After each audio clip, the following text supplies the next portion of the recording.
Mit ihrer überragenden Geschwindigkeit und ihrem ausgeprägten Jagdinstinkt gelten Leoparden seit langem als die Herrscher der afrikanischen Savanne.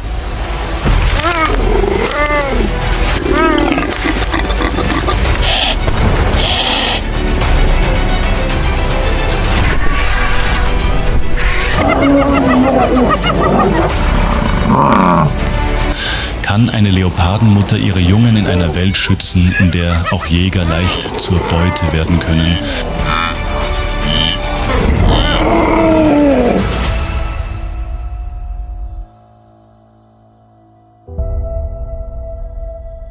Raue Savanne, der Überlebenskampf der großen Jäger.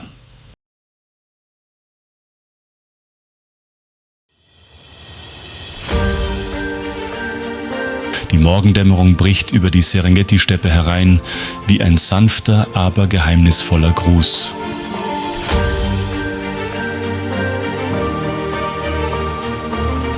Das erste Licht des Tages dringt durch den dünnen Nebel und taucht jedes einzelne Grashalm in goldenes Licht.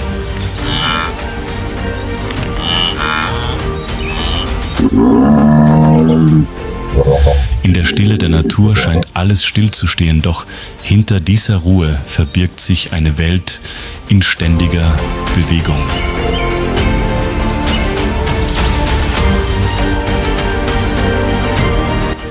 Dies ist Afrika, wo jede Sekunde ein Kampf ums Überleben ist.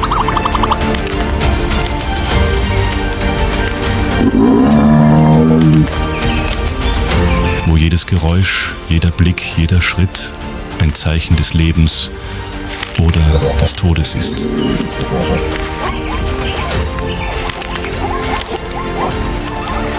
Inmitten der weiten Ebene tritt eine schwere Löwin aus dem Gebüsch.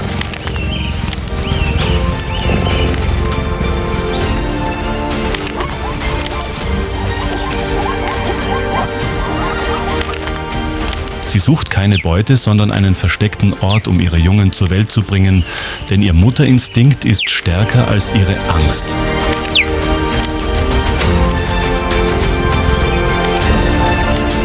Im Schatten der Büsche bleibt sie stehen und lauscht.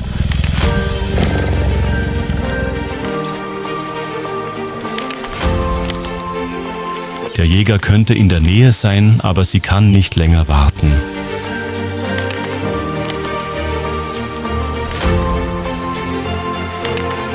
Als die Sonne gerade über den Horizont steigt, legt sich die Leopardenmutter hin.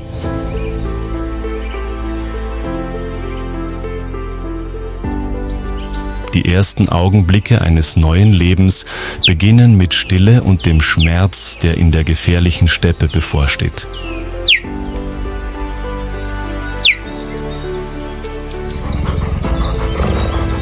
Im Schatten der Büsche krümmte sich die Leopardenmutter vor Wehen.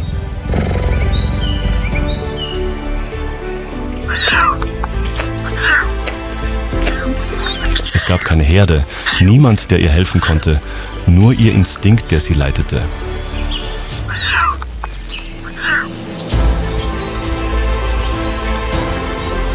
Drei kleine Leoparden kamen zur Welt, winzig, blind und mit grauem, struppigem Fell.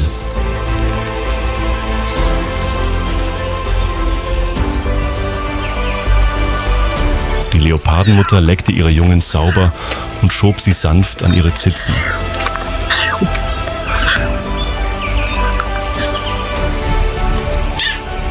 Sie ist erschöpft, aber ihr Blick ist sanft.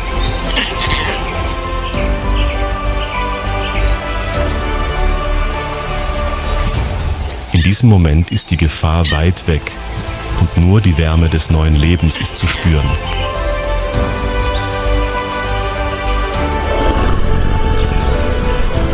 Aber in der Serengeti währt der Frieden nie lange.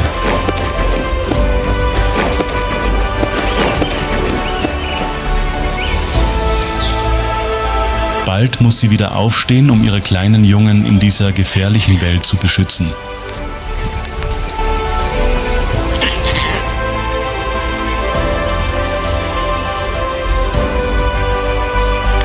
Schon nach den ersten Tagen begann die Leopardenmutter sich zu bewegen.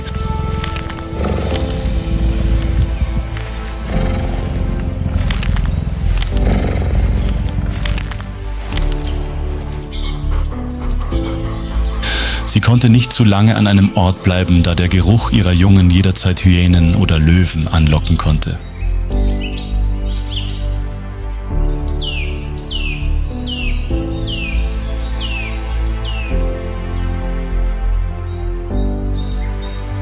Jeden Morgen trug sie ihre Jungen einzeln weg, nahm sie sanft zwischen die Zähne und schlängelte sich durch das hohe Gras.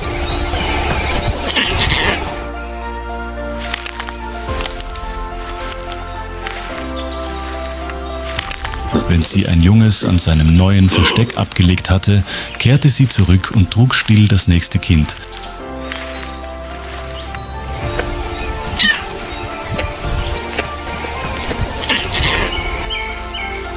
So bewegte sich die Leopardenmutter unermüdlich nicht um ihrer selbst willen, sondern um der kleinen Wesen willen, die tief im dichten Gras schliefen.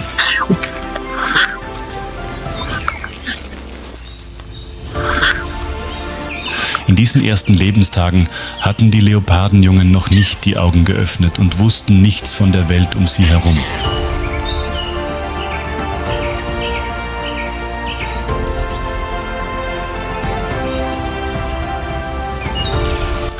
Aber jeder Herzschlag, jeder schwache Atemzug hing vollständig von der Wachsamkeit und Ausdauer ihrer Mutter ab.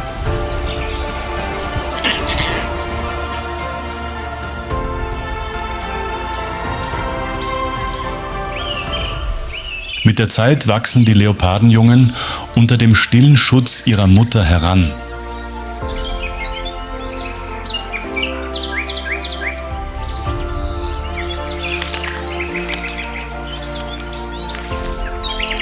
Von den ersten wackeligen Schritten bis zum ersten Jagdversuch lernen sie alle Überlebensfähigkeiten durch Beobachtung und Nachahmung ihrer Mutter.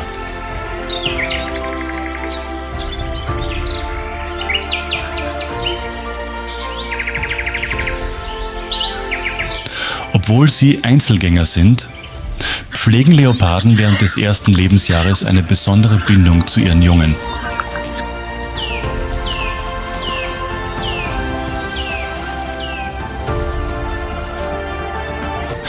Sie halten sich nicht wie Antilopen oder Wildrinder in Herden zusammen und sind auch nicht wie Elefanten, die für ihre engen Familienbande bekannt sind, in denen die Jungen mehrere Generationen lang bei ihrer Mutter, ihren Tanten und Großmüttern leben ein Leben lang miteinander verbunden.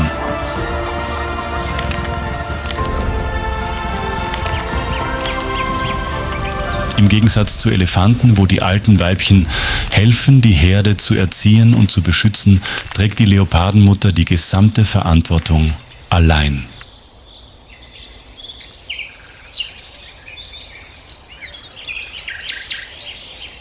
Niemand ersetzt sie bei der Jagd, niemand sucht ihre Jungen, wenn sie sich verirren.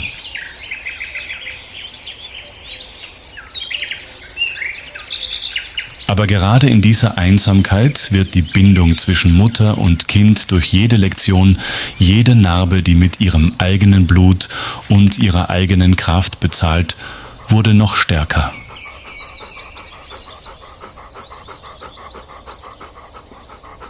Der Morgen auf der Steppe ist von sanftem Sonnenlicht erfüllt.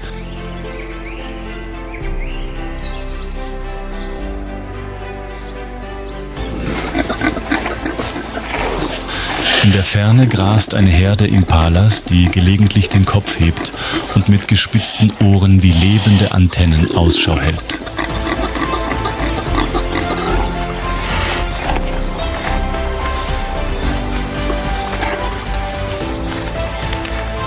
Sie sind wendig schnell und besonders wachsam.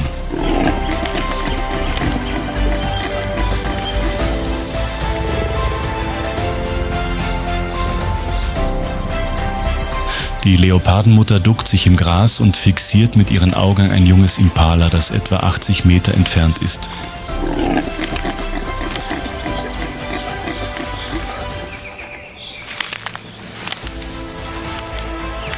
Der Wind wehte aus einer Richtung, sie schlich sich leise näher, jeder Schritt angespannt wie ein gespannter Bogen.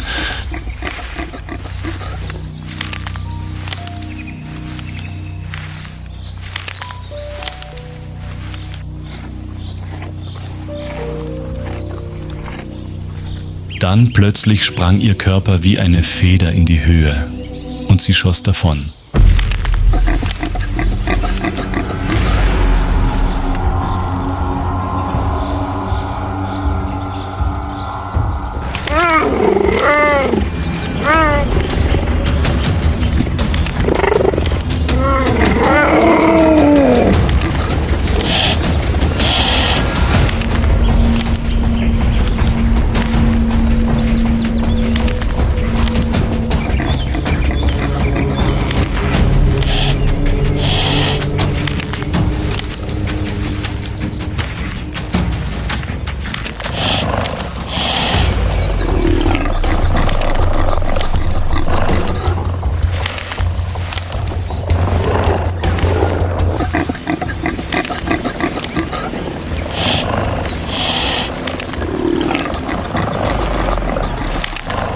Die Leopardenmutter begann zu fressen, um neue Kraft zu tanken.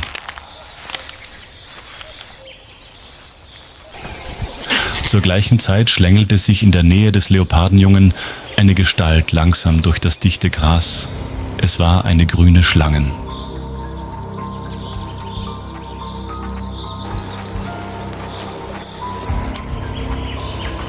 Ihr schwerer Körper und ihre grau-gelben Schuppen verschmolzen mit dem Boden, sodass sie fast im Gras verschwand.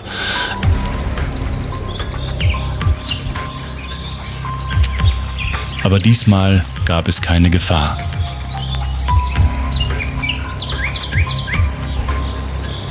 Die Schlange bemerkte weder den Geruch von Milch noch die Anwesenheit der Jungen.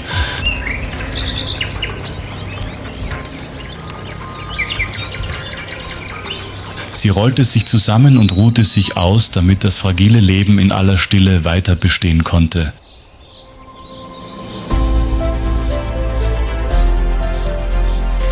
Am Abend kehrte die Mutter zurück, staubig, aber wachsam.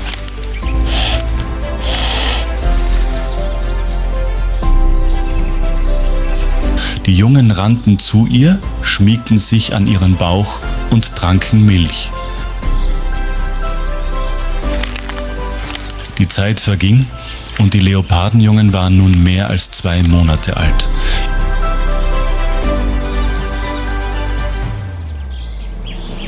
Ihr Fell war gelb geworden, ihre Beine waren kräftiger geworden und ihre Augen waren neugierig auf die Welt um sie herum.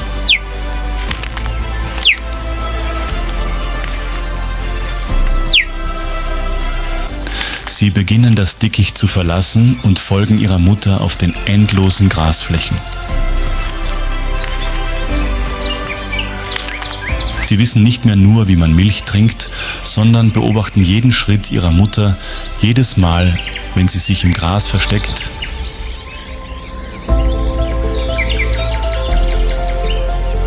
Jeden Blick, den sie auf ihre Beute richtet, und prägen sich so die Jagdinstinkte aus dem vertrauten Bild ein. An einem ruhigen Morgen verlässt die Mutter ihre Jungen, duckt sich dicht über den Boden und schleicht durch das hohe Gras.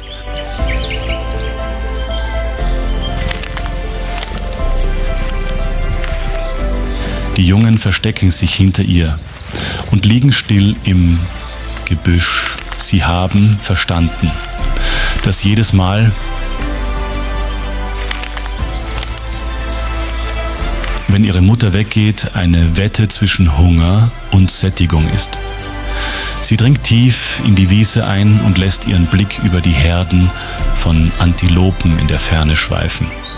Es gibt keinen Lärm, kein Brüllen, nur die Stille des Jägers, der auf den richtigen Moment wartet, um den entscheidenden Schlag zu führen. Nur wenige Sekunden später stürzt sich die Leopardenmutter mit einem tödlichen Biss auf das junge Reh, zerrt die Beute ins Gebüsch und ruft leise ihre Jungen herbei.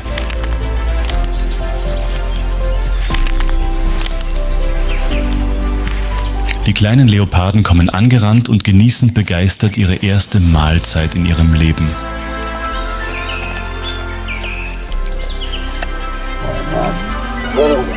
Doch Doch schon bald ertönt ein seltsames Geräusch und 2 Hyänen tauchen aus dem hohen Gras auf.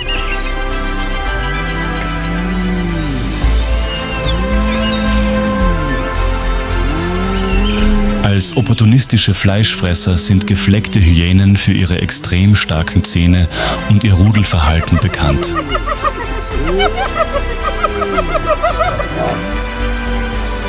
Sie können Blutgeruch aus großer Entfernung riechen und zögern nicht anderen Raubtieren, sogar Löwen, die Beute wegzunehmen.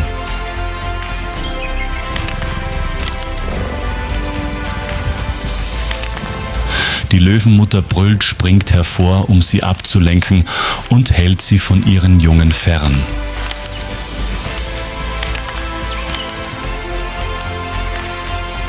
Sie ist zwar nicht so stark wie die Hyänen, aber sie ist schnell und entschlossen wie eine liebevolle Mutter, die ihre Jungen beschützt.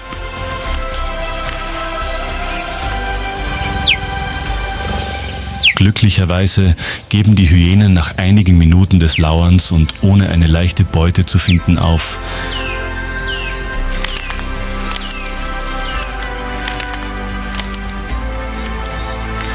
Die Jungen versammeln sich wieder um die Beute und zum ersten Mal können sie sich in einer Gegend satt fressen, in der die Schwachen ständig auf der Hut sein müssen.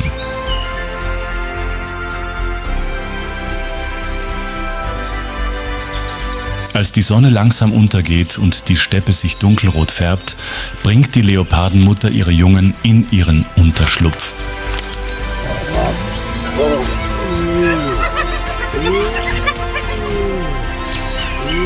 Doch diesmal nähert sich eine neue Gefahr und es sind keine Hyänen.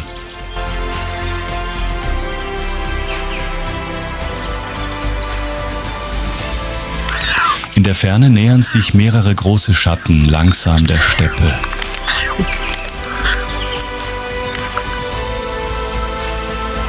Es sind männliche Löwen, die an der Spitze der Nahrungskette stehen.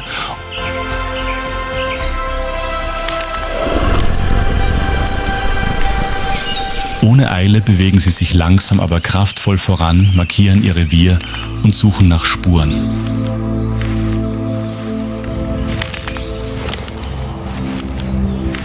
Obwohl sie normalerweise keine Leoparden jagen, sind männliche Löwen dennoch eine echte Bedrohung.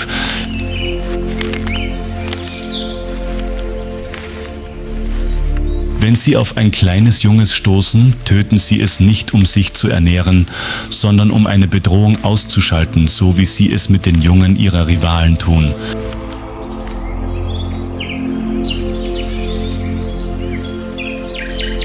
Die Leopardenmutter hat keine andere Wahl, als sich im dichten Gras zu verstecken.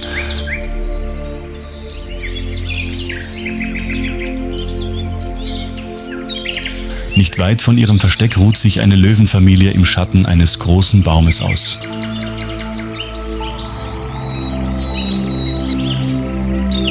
Die Löwenmutter kümmert sich um ihre Jungen, bringt ihnen das Spielen bei und erteilt ihnen erste Lektionen über Stärke und Überleben.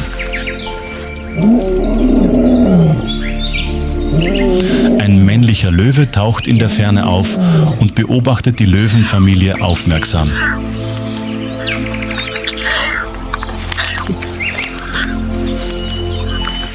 Obwohl er nicht angreift, ist seine Anwesenheit eine Erinnerung an die Macht und Dominanz der männlichen Löwen in diesem Gebiet.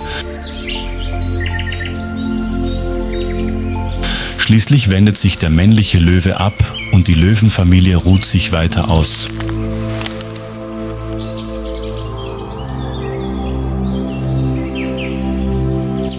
Die Zeit vergeht und die Leopardenjungen sind nun groß geworden.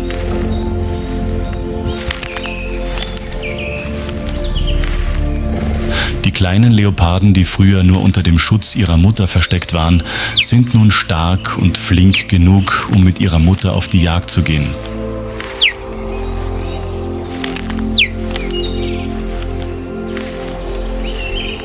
Mit ihren kräftigen Beinen und ihren scharfen Augen sind sie bereit, sich dem Kampf ums Überleben in der Steppe zu stellen.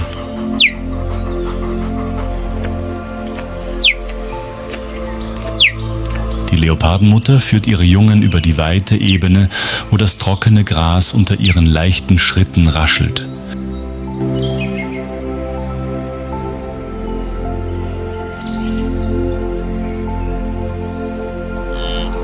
Die Sonne steht hoch am Himmel und strahlt hell auf die endlose Steppe.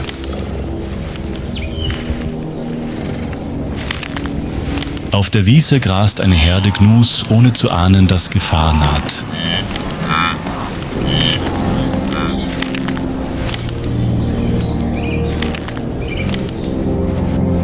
Sie nähern sich langsam Schritt für Schritt und der Geruch der Gnus verbreitet sich in der Luft.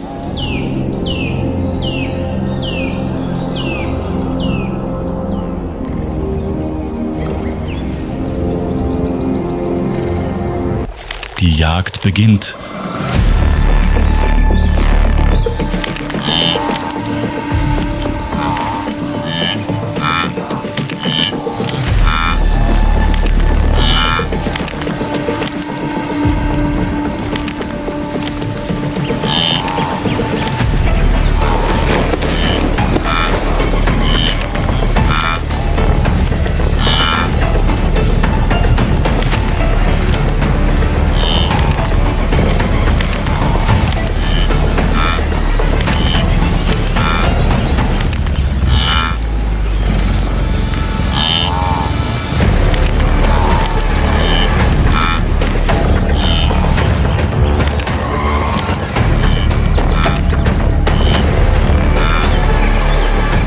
Eine erfolgreiche Jagd ist ein wichtiger Meilenstein in der Entwicklung der Leoparden, denn dann sind sie nicht mehr nur kleine Leoparden, sondern echte Jäger.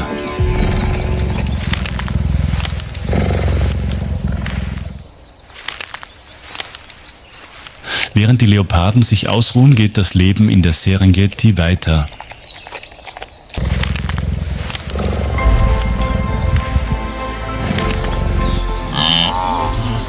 Die Gnus sind zwar gerade entkommen, bleiben aber wachsam und ziehen weiter über die Wiese.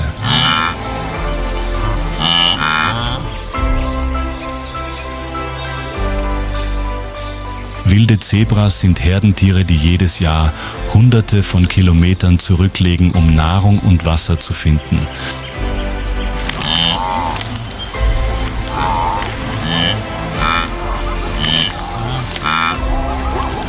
Sie sind kräftig, schnell und ausdauernd.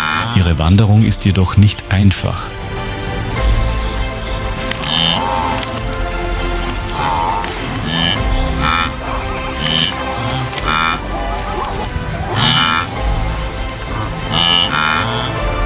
Die Herde ist ständig Gefahren ausgesetzt.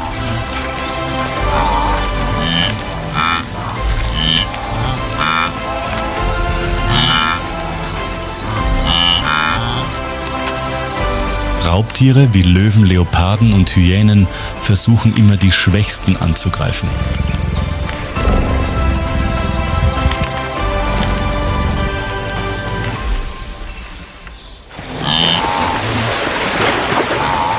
Außerdem müssen sie breite Flüsse überqueren, wo Krokodile darauf warten, jedes Antilopenkalb anzugreifen, das sich von der Herde entfernt.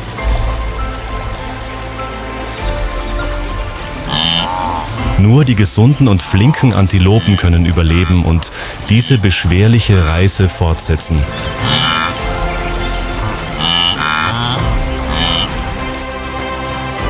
Im roten Licht der untergehenden Sonne verlassen die nun erwachsenen Leopardenjungen ihre Mutter und beginnen ein einsames Leben in der Steppe.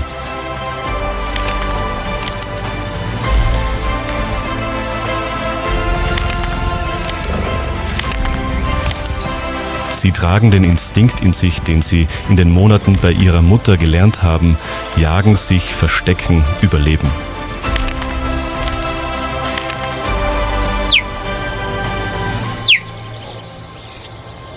Die Leopardenmutter sieht ihnen schweigend nach, ohne sie zurückzuhalten.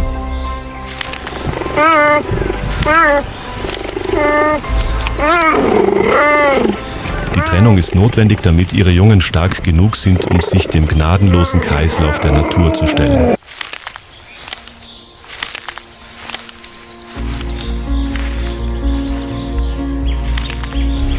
In der Serengeti ist jedes Ende nur der Anfang einer neuen Reise ums Überleben.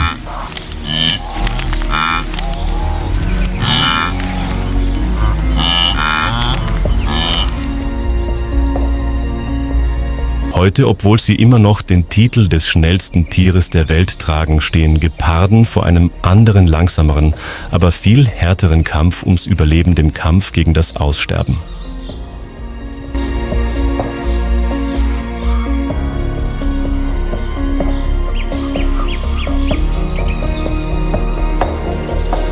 In ganz Afrika gibt es derzeit weniger als 7000 Geparden in freier Wildbahn.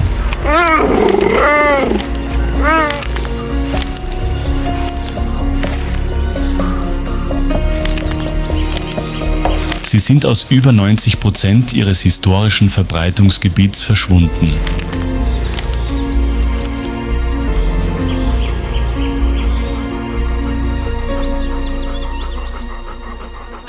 Die Ursache dafür sind nicht Raubtiere, sondern der Mensch, Verlust ihres Lebensraums, Konflikte mit Bauern und der illegale Handel mit Haustieren.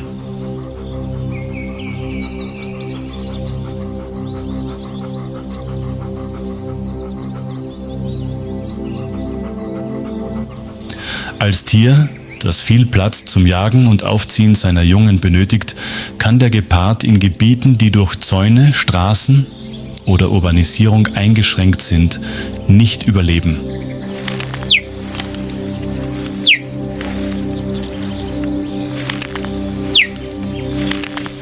Jedes Mal, wenn sie zurückgedrängt werden, verlieren sie nicht nur ihren Lebensraum, sondern auch die Möglichkeit, ihr Leben an die nächste Generation weiterzugeben.